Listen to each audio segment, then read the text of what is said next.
Assalamualaikum warahmatullahi wabarakatuh. Halo sahabat sejuta kisah.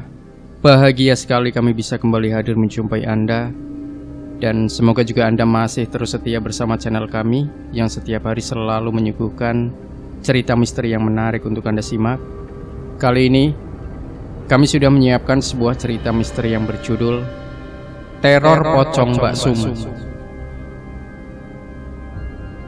Awalnya saya nggak yakin mau cerita ini, karena dari sekian banyak pengalaman saya, ini adalah salah satu kejadian yang menurut saya paling seram, membekas bahkan sampai sekarang.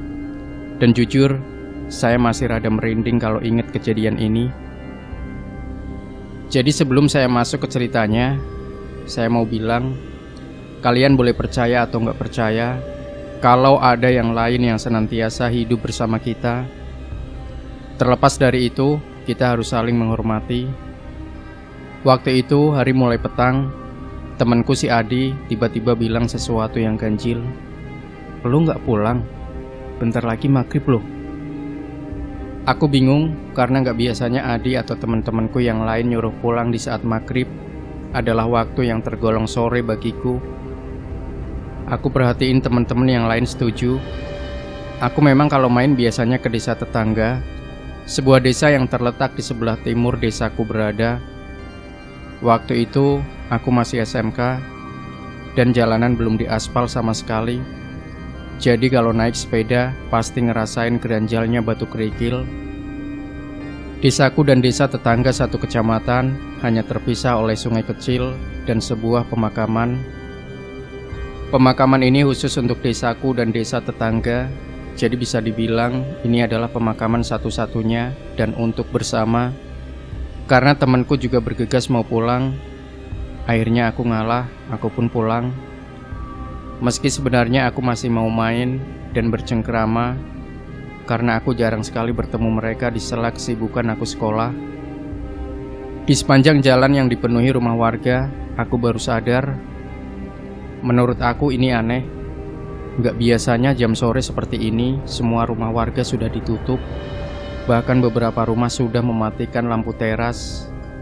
Pos kampling yang berada di ujung desa yang biasanya ramai oleh bapak-bapak ngerumpi, kosong. Aku tetap mengayuh sepeda dan masih memperhatikan rumah-rumah warga. Penerangan di jalan nggak terlalu bagus, hanya dari lampu-lampu para warga. Tanpa aku sadari, aku sudah mau keluar desa dan memasuki jembatan yang di bawahnya dialiri sungai. Di sini akhirnya aku ketemu sama seseorang. Dari jauh memang aku melihat siluet seseorang berdiri mau nyebrang jembatan, tapi dia cuma diem. Aku pikir mungkin lagi nungguin aku, karena memang jembatannya sempit dan gak bisa dipakai untuk dua jalur. Semakin aku dekat, perasaanku tiba-tiba gak enak, seolah tiba-tiba ada angin dingin. Begitu sudah dekat dengan jembatan, aku dapat lihat dengan jelas siapa yang berdiri di sana. Rupanya Mbak Sum. Semua orang tahu siapa Mbak Sum. Beliau adalah warga desa tetangga tempatku main sebelumnya. Nggak ada pecel yang seenak buatannya Mbak Sum. Itulah kenapa beliau sangat terkenal. Begitu kami papasan, aku menyapa beliau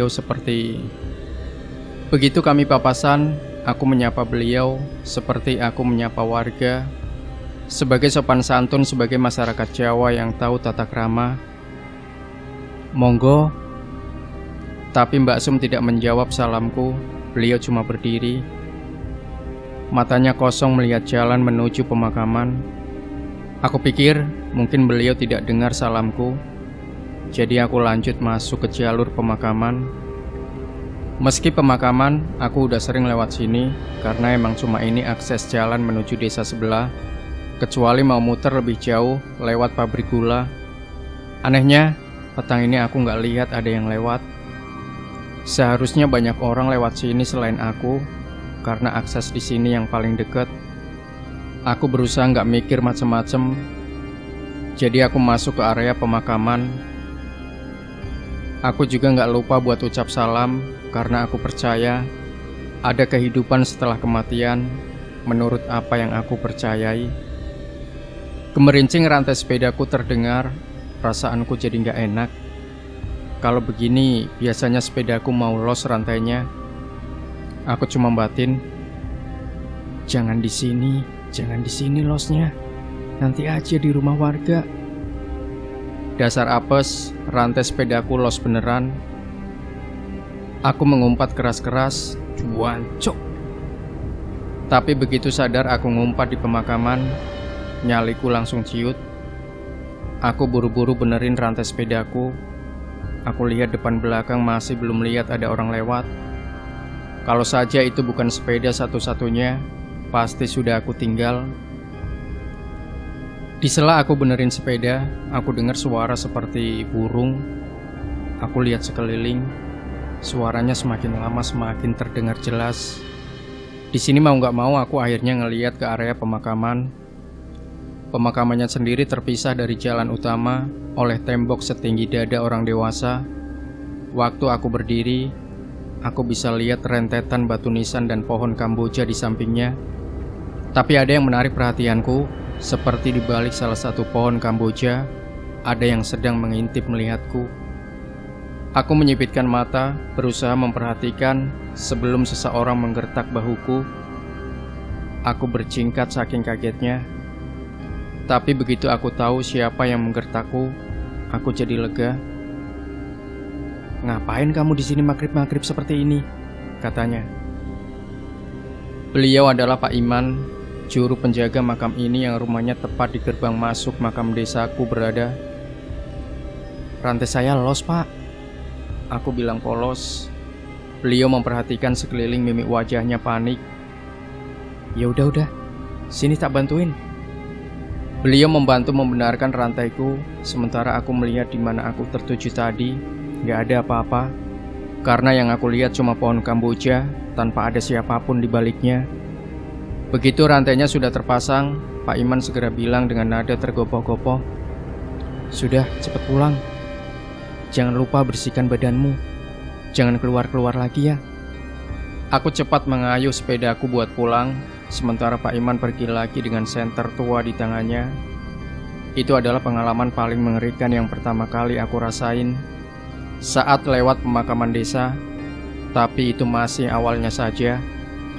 Karena begitu aku tahu apa yang terjadi, aku gak tahu lagi harus ngomong apa. Sebelumnya kalau kalian tanya di mana tempat kejadiannya, mohon maaf, aku gak bisa ngasih tahu. Karena apa yang mau aku ceritain menyangkut privasi penting sebuah keluarga dan tentu saja keamanan tempat kami tinggal.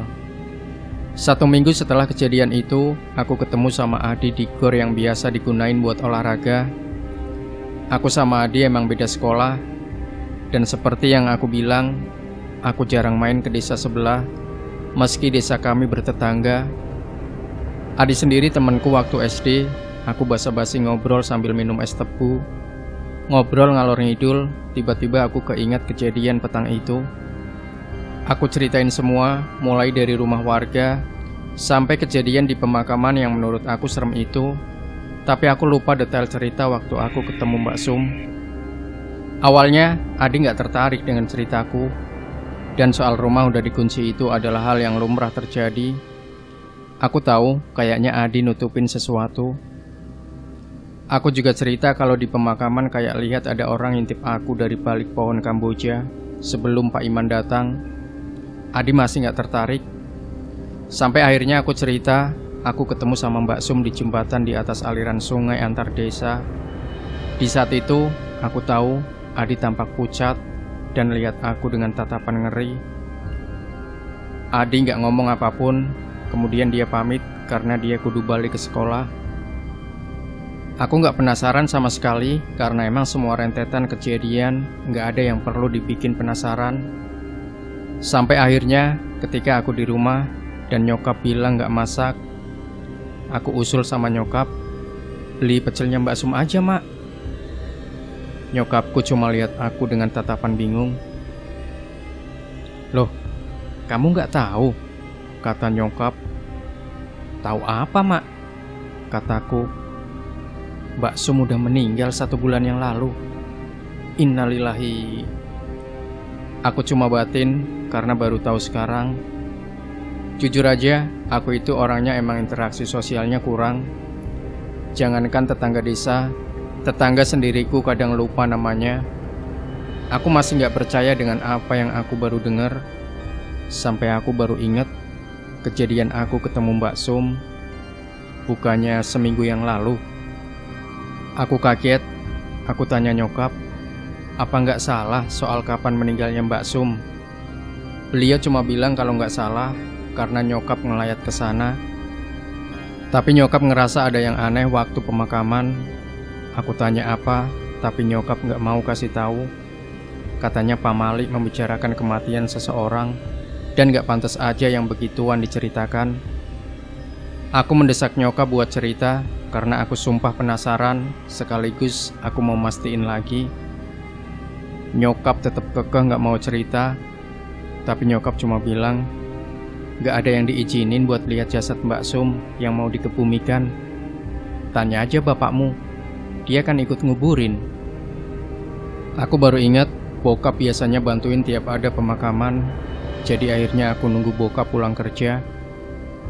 Begitu bokap pulang, aku langsung tanyain perihal pemakaman Mbak Sum. Bokap cuma lihat aku dengan tatapan selidik. Beliau cuma berucap, "Hus, tidak etis ngomongin orang yang sudah gak ada." Aku gak dapat info apapun akhirnya dari bapak. Kemudian aku kepikiran soal Adi. Aku bela-belain nyari Adi di rumahnya. Dan akhirnya kita ketemu di lapangan. Dia lagi main bola sama yang lainnya. Aku pun ikut main bola. Setelah main bola, aku tanyain soal itu. Adi dan yang lainnya cuma diem-dieman. Gak ada satupun dari mereka yang mau cerita. Aku akhirnya pulang, kecewa. Aku coba hitungin lagi kapan tanggal kematian Mbak Sum dengan kejadian aku ketemu beliau di jembatan samping pemakaman. Aku masih gak habis pikir kalau Mbak Sum udah gak ada 1 bulan yang lalu. Lalu yang aku temuin waktu itu siapa dong?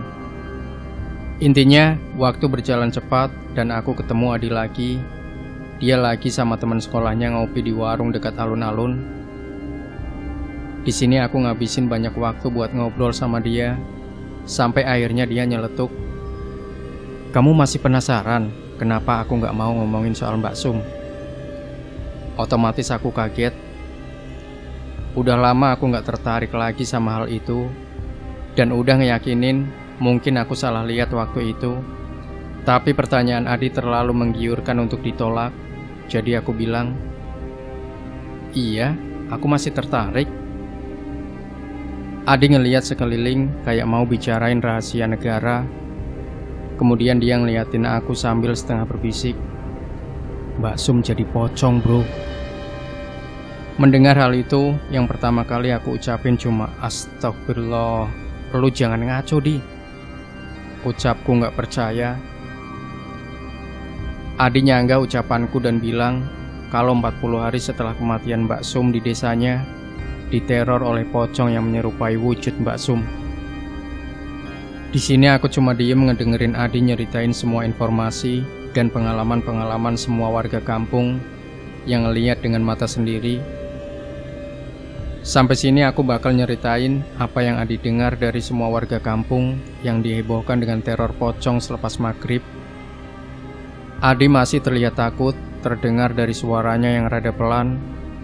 Seolah-olah apa yang dia ceritain ini bakal ngejar dia kalau dia cerita ke seseorang. Dan aku semakin penasaran. Singkatnya, Adi cerita kalau sebelum Mbak Sum meninggal, beliau sempat sakit keras. Nah, di sini Adi juga nggak tahu karena dia nggak ikut jenguk. Yang jenguk cuma ibu-ibu atau tetangga sekitar. Masalahnya, rumor yang Adi dengar, sakitnya Mbak Sum itu nggak umum alias ganjil. Kalau dia dengar dari nyokap dan bokapnya sendiri, di mana Adi curi dengar waktu mereka ngobrol kalau Mbak Sum dikirimi atau disantet. Tapi orang tua Adi sendiri nggak mau ambil spekulasi jauh. Yang jelas, waktu lihat muka nyokapnya cerita, wajahnya antara ngeri dan shock. Anak-anak tetangga juga ramai pada ngomongin Mbak Sum. Mereka penasaran apa yang menimpa beliau. Tapi waktu itu udah gak boleh ada yang jenguk lagi. Rumahnya kayak sengaja ditutup dan gak nerima tamu. Cerita yang paling jelas yang Adi tahu dari kondisi Mbak Sum datang dari Bu Mi, tetangga Mbak Sum sendiri yang kebetulan punya warung. Waktu Adi lagi nongkrong, kebetulan Bu Mi lagi cerita dengan tetangga yang lain. Di sini Adi dengar jelas Bu Mi bilang kalau wajahnya Mbak Sum aneh. Seluruh wajahnya menghitam dan kondisi matanya melotot. Gak cuma itu, bagian tubuhnya yang lain juga gak kalah hitam. Ada luka semacam melepuh dan juga dipenuhi nanah. Mbak Sum cuma meraung nahan sakit. Semua orang yang lihat katanya gak bisa ngomong apa-apa, kayak semacam shock melihat ada hal seperti ini. Keluarga Mbak Sum sendiri juga gak bisa berbuat apa-apa. Kabarnya mereka udah sempat manggil orang pintar. Anehnya di sini, beberapa orang pintar baru lihat rumahnya, ada yang langsung balik, bilang kalau dia nggak mampu. Ada yang sempat masuk tapi kemudian pamit, katanya dia nggak bisa berbuat apa-apa. Dan yang kabarnya sampai ada yang datangin dari luar kota, cuma menggeleng. Keluarga akhirnya menyerah dan mulai pasrah. Hampir semua tetangga yang sudah berkeluarga tahu hal itu, tapi mereka sepakat nggak bongkar rahasia ini, terutama agar orang luar kampung nggak tahu. Tapi yang namanya mulut orang-orang kita, kadang berita seperti ini menyebar begitu cepat. Di sini aku jadi mikir, apa jangan-jangan bokapku juga tahu soal gini, dan nyokap juga. Tapi mungkin mereka nggak mau ceritain ke aku. Jujur aja, waktu Adi cerita, bulu kuduku merinding, padahal hari masih siang. Aku nggak tahu kalau ada kejadian seheboh ini di desa tetangga. Tepat setelah setengah bulan kurang lebih Mbak Sum menderita, akhirnya keluarga mengatakan beliau meninggal. Di sini Adi bisa lihat sendiri ada yang aneh dengan pemakamannya. Rumahnya ditutup oleh kain hitam, sementara warga cuma bantu seadanya nyiapin pemakaman. Adi sendiri cuma bantuin motongin bambu, sementara dia ngelirik ke sana kemari, memperhatikan gelagat keluarga yang mulai masang kembang di sekeliling rumah. Saat itu sekitar jam 4 sore, tapi langit udah gelap dan suasananya sangat gak enak. Jenazah dibawa ke makam jam 5 kurang, diiringi warga sekitar. Kemudian tiba-tiba Adi dan pemuda-pemuda lain dicegah untuk ikut. Niatku cuma ingin bantu bro, kata Adi. Tapi hampir semua orang dewasa wajahnya pucat. Akhirnya pemakaman dilangsungkan tertutup, cuma warga dan orang dewasa yang ikut. Di sini Adi dengar sendiri dari Mas Piko, sepupunya yang kebetulan boleh ikut. Dia cuma bilang, "Untung kamu kagak ikut kemarin." Adi kaget terus tanya, "Katanya sempat ada yang pingsan sekitar 4 orang." Mas Piko cuma diem beberapa menit sambil ngisep rokok di tangannya. Pingsannya mereka karena nggak kuat lihat. Mas Piko ngelirik Adi, wajahnya tegang. Sudah, nggak pantas ini diceritain. Tapi Adi tahu mereka pingsan waktu lihat jenazah Mbak Sum. Mulai dari sini semuanya berawal. Aku bakal ceritain ini dari sudut Aldi cerita waktu dia dengar dari semua tetangganya, karena terornya sendiri cuma ada di kampungnya Adi. Bu Mi adalah pemilik warung sekaligus tetangga dari Mbak Sum. Rumahnya sendiri hanya berjarak oleh gang kecil, sedangkan warungnya tepat di seberang jalan di samping lapangan voli. Selesai acara tahlilan yang dilaksanakan setelah sholat isya, Mbak Sum membuka warungnya. Beliau biasanya menyajikan kopi untuk tetangga atau orang yang sekedar ingin cari angin.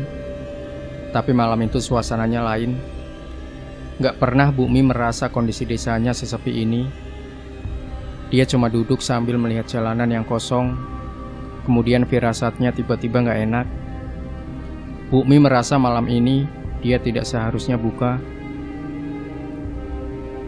Benar saja, setelah beberapa saat merasakan hati dan pikiran gak tenang, sekarang dia mencium aroma kembang kamboja. Kembang Kamboja sendiri baunya tipis, nyaris tidak berbau.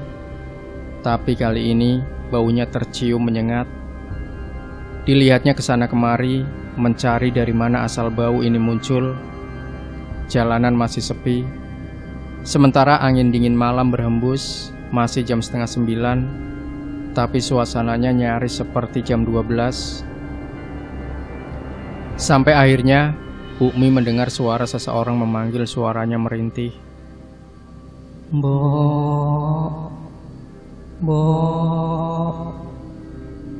Bu Mi tahu pemilik suara ini. Beliau juga tahu di mana suara ini terdengar. Tapi hati dan pikirannya mencoba menolak. Sementara suara memanggil itu terus terdengar. Mbok, ini aku, Mbok. Setelah perang batin, Bu Mi akhirnya berbalik. Dilihatnya sosok yang memanggilnya berdiri di depan pintu warung. Seketika itu, Bu Mi cuma bisa berucap istighfar sambil menutup matanya rapat-rapat. Karena apa yang dia lihat benar adanya, itu Mbak Sum, tapi dengan wujud pocong. Samar Bu Mi masih mendengar sosoknya menyerupai Mbak Sum berbicara. Mbok, tolong, Mbok. Bu Mi masih menutup mata sambil mulutnya memanjatkan ayat-ayat Al-Quran. Suaranya tidak mau hilang. Suaranya terus meminta tolong. Dengan keberanian yang tersisa, Bu Mi melihat Mbak Sum masih berdiri. Sudah, Tona, sudah. Dirimu sudah berbeda alam. Kembali, anak, kembali. Tapi seperti tidak mengindahkan permintaan Bu Mi, sosok itu masih berdiri di tempatnya. Tolong, Mbok. Bu Mi tidak tahu apa yang harus dia lakukan. Sampai akhirnya Bu Mi mungkin mengingat kenapa Mbak Sum menemuinya. Mohon maaf ya, nak, bila aku punya salah. Maaf sebesar-besarnya. Mulai sekarang aku juga memaafkanmu. Kembali ya ke tempatmu. Tepat setelah Bu Mi mengatakan itu, pocong Mbak Sum pergi. Malam itu juga, Bu Mi merapikan dagangannya dan pergi pulang. Namun Bu Mi belum menceritakan ini semua ke warga atau keluarga Mbak Sum, karena hampir sebagian orang nanti akan mendapat gilirannya sendiri. Sebelumnya, aku mau ngasih penjelasan apa yang aku tulis ini sudah mendapat izin dari Adi. Perihal kejadian yang sempat bikin heboh desanya 7 tahun yang lalu waktu aku masih SMK. Aku masih ingat waktu itu Adi nyeritain semua karena memang keadaan desanya perihal meninggalnya Mbak Sum benar-benar bikin semua orang gak nyaman, terutama mereka yang ikut menguburkan jenazah beliau. Orang-orang memilih bungkam atas kejadian ini, tapi beberapa masih suka membicarakannya. Mbak Ida adalah tetangga jauh Mbak Sum, rumahnya beberapa blok dari rumah Mbak Sum. Namun, Mbak Ida memiliki hubungan dekat sama Mbak Sum karena suaminya masih bersaudara dengan suami Mbak Sum. Dahulu, waktu Mbak Sum masih sakit, Mbak Ida yang merawatnya. Mbak Ida adalah salah satu yang paling tahu betapa aneh penyakit yang menyerang Mbak Sum. Sebenarnya Mbak Ida tidak pernah mau menceritakan apa yang menimpa Mbak Sum. Namun banyak orang yang selalu bertanya kepadanya. Karena sungkan, terkadang Mbak Ida menceritakan kondisi Mbak Sum. Ketika Mbak Sum meninggal, Mbak Ida pula yang ikut memandikan jenazah beliau. Tapi sebenarnya Mbak Ida tahu dia merasa tidak enak atau mungkin bersalah setiap kali membicarakan keadaan Mbak Sum kepada orang-orang yang menanyainya. Saat itu malam hari dan hujan baru turun. Mbak Ida ada di rumah menghabiskan waktu untuk menonton TV. Suaminya Mas Eko saat itu dapat tugas shift sore di sebuah pabrik kertas. Lokasi rumahnya sendiri berada di samping kebun pisang, cukup jauh dari rumah tetangga.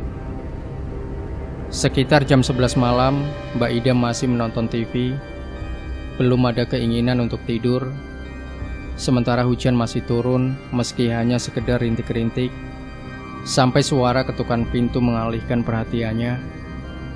Awalnya Mbak Ida ragu, mungkin salah dengar, tapi suara itu kembali lagi. Mbak Ida bangkit dari tempatnya, berjalan menuju ruang tamu. Tidak pernah terpikir akan ada tamu malam-malam begini, jadi Mbak Ida hanya mengintip dari jendela kaca yang hanya ditutup selambu. Ketika ia mengintip siapa yang mengetuk pintu, ternyata tidak ada siapapun yang bertamu. Mbak Ida kembali menonton TV. Baru saja ia duduk, pintu kembali diketuk lebih keras dari sebelumnya. Mbak Ida kembali menuju pintu rumahnya. Sekali lagi ia mengintip dari jendela rumah, masih tidak ada siapapun. Hal ini terjadi sampai ketiga kalinya. Karena kesal, Mbak Ida menunggu suara ketukan itu di ruang tamu. Dan benar saja, suara ketukan itu kembali terdengar. Karena mungkin ingin segera menangkap siapa yang sudah bersikap iseng sama dia. Tanpa mengintip di jendela, Mbak Ida membuka pintu. Tepat ketika pintu dibuka, Mbak Ida hanya bisa mematung melihat sosok berdiri dengan kain kafan kotor, melotot ke arahnya. Kata Adi, mencuri dengar saat Mbak Ida cerita, beliau mencium bau amis seperti bangkai ayam. Besoknya Mas Eko menemukan Mbak Ida pingsan di ruang tamu dengan pintu terbuka lebar.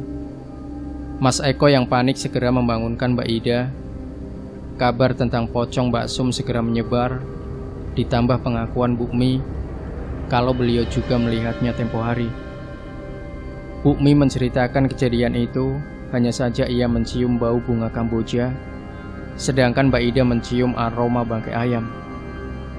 Kejadian ini hampir membuat satu desa heboh. Pak RT sampai akhirnya bicara dengan keluarga almarhumah dan akhirnya sepakat untuk memanggil orang luar.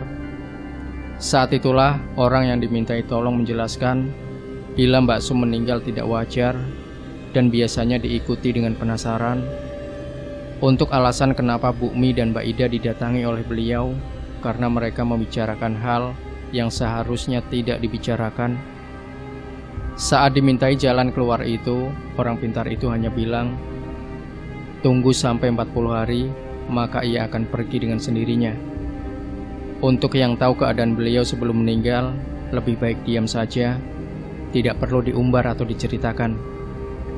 Orang itu juga memberi nasihat untuk tidak keluar rumah setelah hari petang. Di sini aku jadi tahu alasan Adi nyuruh aku pulang waktu itu. Aku juga jadi tahu kenapa Adi dan teman-temanku yang lain gak mau ngomongin hal ini. Karena dasarnya aku masih penasaran, aku pun tanya, setelah Mbak Ida, apakah Mbak Sum masih menampakkan diri? Adi cuma diem lama, lalu dia bilang, 40 hari desaku udah kayak desa mati. Dan karena hal ini gak boleh dibicarain, ada tukang bakso yang apes waktu lewat desaku. Bicara tukang bakso, aku cuma ingat satu orang yang sering warawiri di desaku sama desa Adi, namanya Cak Mat. Pedagang bakso yang dorong gerobak dan gerobaknya dicat pakai warna coklat. Makanya orang-orang lebih kenal dengan nama bakso coklat. Adi mengiyakan jawabanku. Bakso coklat biasa berkeliling di desaku sekitar jam 5 sampai jam setengah 6. Kemudian dia akan melewati desa Adi jam 6 lebih. Karena begitu mencekamnya keadaan saat itu, surau yang digunakan sholat hanya dihadiri beberapa orang, itu pun yang rumahnya bersebelahan dengan surau. Bakso coklat lewat seperti biasanya dan tidak tahu apapun tentang apa yang terjadi di desa itu. Jam 6 sampai jam 7 jalanan sepi, jadi beliau melewati desa Adi ke desa yang lebih jauh. Nah, entah apa yang dipikirkan sama Cak Mat, karena biasanya dia tidak kembali ke desanya Adi, tapi melewati pabrik gula ke desa-desa tetangganya. Tapi malam itu, sekitar jam 11, Cak Mat kembali ke desanya Adi. Mungkin beliau penasaran, karena gak biasanya desa itu sepi. Sekaligus mungkin ia ingin menjajakan sisa dagangannya. Barangkali saja nanti ada yang mau beli. Pucuk dicinta ulam pun tiba, seseorang memanggil bakso coklat keluar dari rumah yang Cak Mat tahu sebagai rumah penjual pecel. Mbak Sum keluar mengenakan daster yang biasa. Waktu itu Cak Mat tidak menaruh curiga sedikit pun. Beliau menerima mangkok yang dibawa Mbak Sum. basa-basi seperti penjual pada umumnya, namun tidak diindahkan oleh Mbak Sum. Mbak Sum hanya diam saja memperhatikan Cak Mat menjajakan dagangannya di atas mangkok. Yang diingat Cak Mat ketika cerita keesokan harinya adalah ia bertanya, "Mbak, nampaknya kamu sudah sehat ya?" Mbak Sum masih diam saja. Cak Mat masih belum curiga. Setelah selesai menjajakan pesanannya, Cak Mat berniat memberikan baksonya ke Mbak Sum.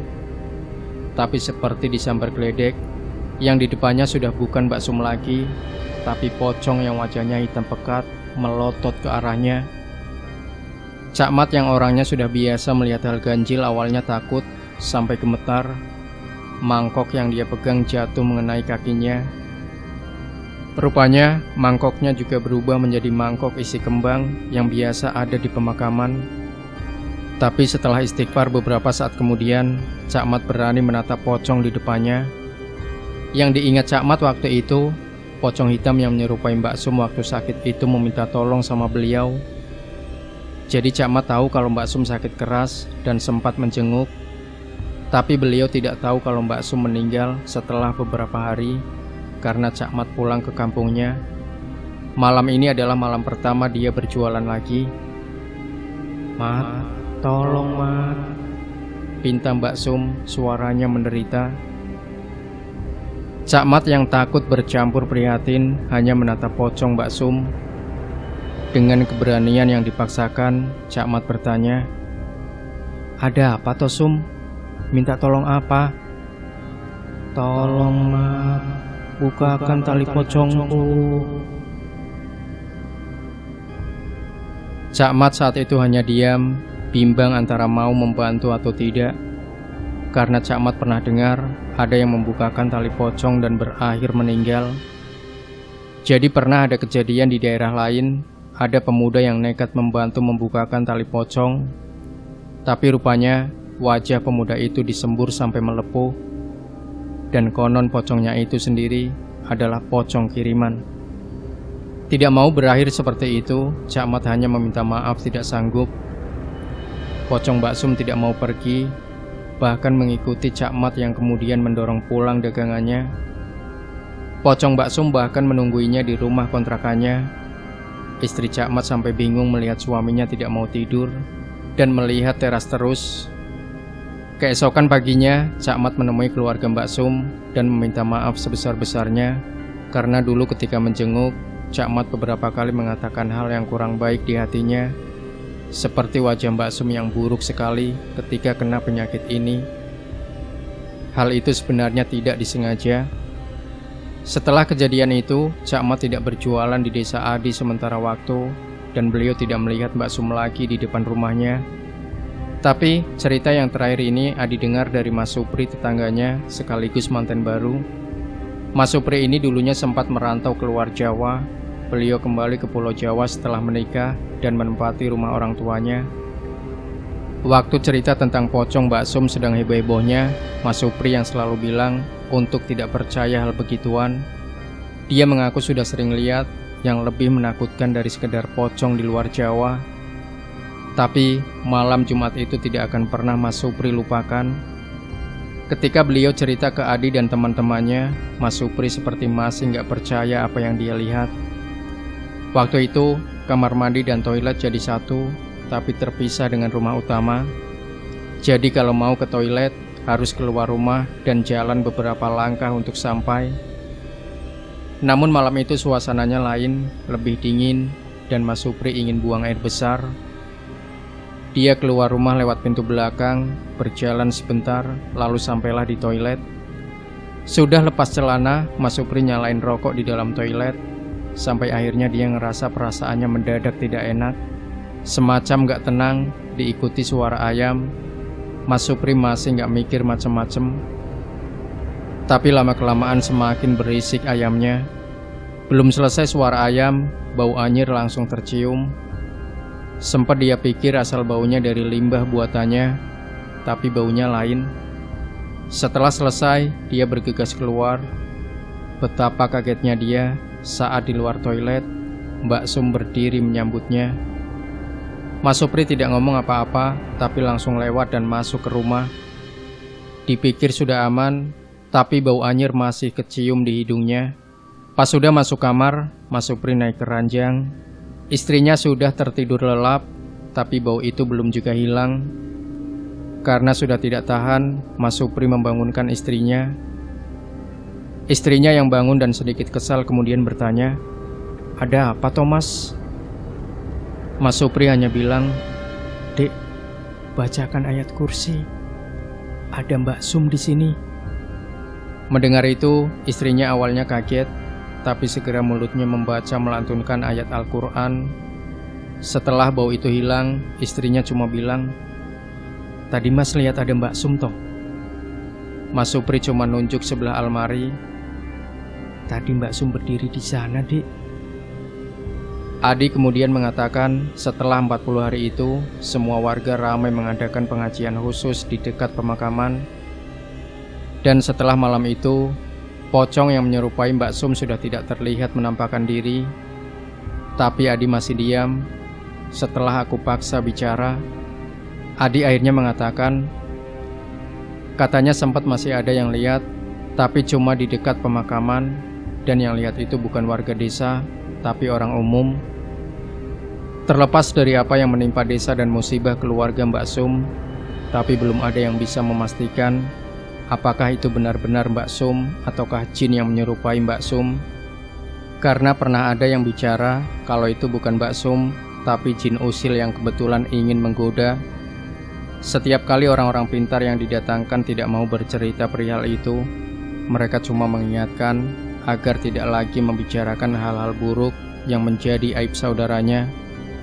Tapi tetap saja kehebohan ini dulu benar-benar membuat geger satu desa. Untuk yang tanya bagaimana sakit Mbak Sum, masih tidak ada yang tahu apa penyebabnya. Kabarnya itu kiriman dari orang yang tidak suka dan ingin mencelakai keluarga Mbak Sum.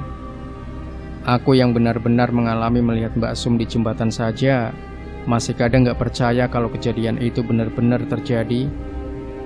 Jadi terserah kalian mau percaya atau tidak percaya, karena kebenaran hanya milik Allah Subhanahu wa Ta'ala. Dan aku cerita ini cuma ingin membagi pengalaman, sekaligus semoga kita dapat belajar dari hal ini, bahwa membicarakan aib saudara, tetangga, atau orang lain itu tidak baik. Karena sebaik-baiknya kita, kelak akan mendapat balasannya.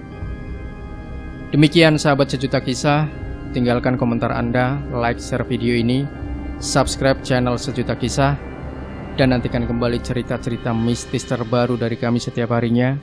Sampai jumpa. Wassalamualaikum warahmatullahi wabarakatuh.